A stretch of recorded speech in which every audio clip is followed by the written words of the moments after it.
Okay, for this drawing, I did what should be a light gesture drawing of my chair. I'm using a charcoal pencil so it's darker so that you can actually see it, but I would recommend using an HB or a 2B graphite or charcoal pencil for this practice. In this, we're going to be talking about sighting for proportion and angles just a little bit. So you can see all these lines all over, and I have a clock. So there's a clock method that you can use for sighting angles, making comparisons to reference points. So from like a corner to a corner, what does the angle look like? What does the angle of maybe the chair look like? What does this look like? All of these angles everywhere, and then reference points to compare how things line up with each other. So that's what all of these are for. The first thing that I do when I do a gesture is I'm just drawing from observation, really usually light with open lines, so that, and they're called adjustment lines. So if I need to move them, my mind will tell me, okay, you can move it, because it's not like a solid line that tells me that's done. So you don't want to be doing that. You want to keep it really loose. Notice I'm working with my shoulder and just moving through the forms all the way through, just finding how everything sits in space and feeling out angles, just feeling it out.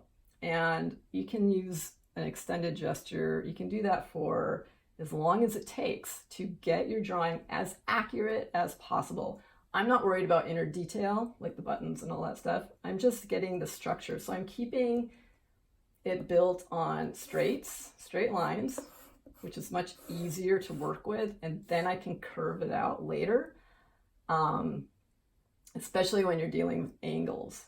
So for proportion, as I'm doing a gesture drawing, I might somewhere in there want to quickly check a few things, like the proportion of the height versus the overall width. So doing that when you're sighting, there's a few things to remember. You want to be able to see your subject matter clearly. You want to be in a stationary position where you're not moving in and out. You want to stay still. The perfect line of vision onto your work is a 90-degree angle to both subject matter and your drawing. If that's not possible, if you have to be at a table, the clock method is definitely going to come in handy. You're going to use monocular vision, meaning as you look and sight your subject, you're going to look through one eye, because if you look through two eyes, well, you're going to have double vision. So that's not going to work very well. And the next thing is you're going to extend your arm. So I like to use a skewer because it's long. Mine's a little crooked, or you can just use your pencil, and that's fine too.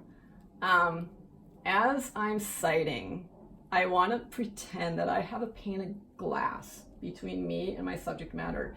That's part of interpreting a three-dimensional object into a two-dimensional drawing. So when you do that, it's like butting your tool up against it flat, and if you tilt it, it's going to break. So keep it straight up and down. So when you sight for angles, you're going to go back and forth like a clock, like the hands of a clock, to find those angles. Proportion can be the same thing. You don't want to be tilting too much because it skews it. It puts it into a weird kind of depth perception thing, and it's not going to be super accurate. So make sure your pencil or your skewer, whatever you're using, is straight up and down, and find those measurements. So sighting for proportion, the easiest thing to do is, if I find the top and I want to find the bottom to get the overall length, I'll line up the top of my skewer or my pencil lead to the top, and then I would move, and I would look through one eye, start it there, lock it in, and then move my thumb down until I hit my height, lock that position, and then turn it on the side and find the overall width and make a comparison. My width from here to here is about 4/5 of the overall height. So you can box that in and make sure those proportions are correct. I feel like this might be a little short. I would go back in and check that. I did it a little bit bigger, so it's obviously going to be a little bit harder. It's close. It's pretty close, but I feel like it could go maybe a touch higher. I'm going to definitely check that through angles though. So once I have some proportions down, even measuring this compared to this, or this to this, even this to this, what's the difference? Okay, you can measure all of that.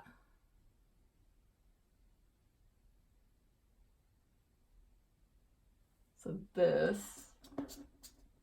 should be about the same as that, and it is. So if you spend enough time on a gesture drawing and you really observe what you're seeing and you ask yourself questions like, does what I'm drawing look like what I actually see overall, the big shape? And then as you break it down in sections, does it look like what I see? Does this look like what I see? And kind of move through. When it comes to angles, you can also stop at different points of your gesture drawing and check angles. So again, using monocular vision and your arm extended and use the clock face, I can use reference points. So I could start here and go to here, and I'm going to find the angle, and I might be, well, that is about 1030, kind of guesstimate. I can lock it in because I've had a lot of practice doing this. And if I have distance, I can find that angle, but it also bring my clock over, and it's maybe a little past 1030, about 1030. So that is a way to find an angle here to see how this falls along that long line here. And then you make a comparison, say from here to the bottom of this leg or this leg, and do the same thing. Okay, wherever you see an angle, that's a measurable angle. And that kind of helps you see where points stick out in comparison. Just finding those angles everywhere you go. Even the angle of the chair. What does that look like? That is about 11 something, 11:30. And it should be, for me, it should be about the same. And then this angle, what does that look like? So I'm a little too high. So I would bring this down.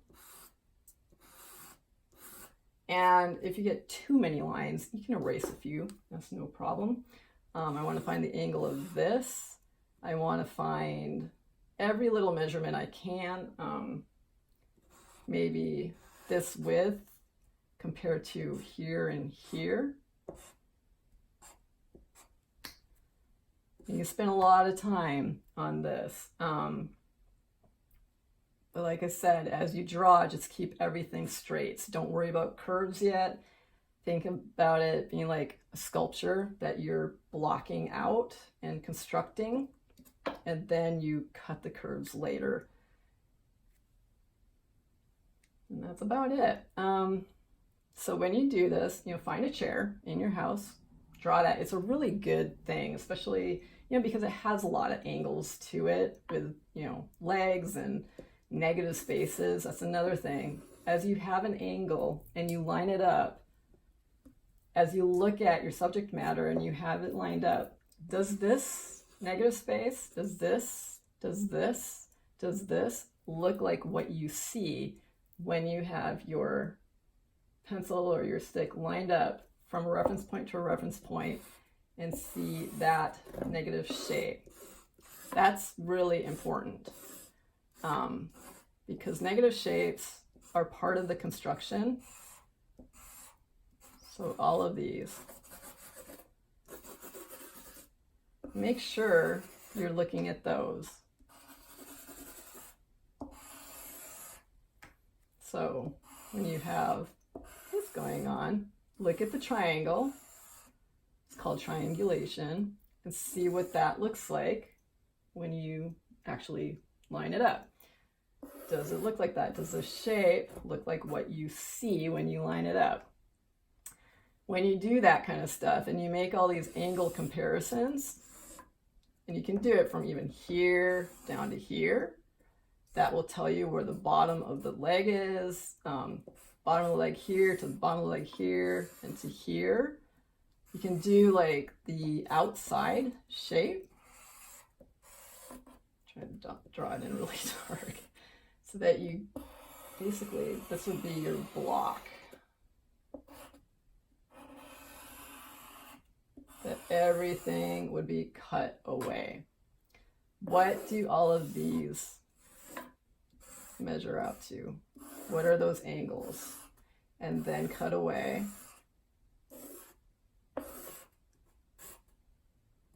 Got here to here, here to here, here to here. And you can see the block formation starting to happen.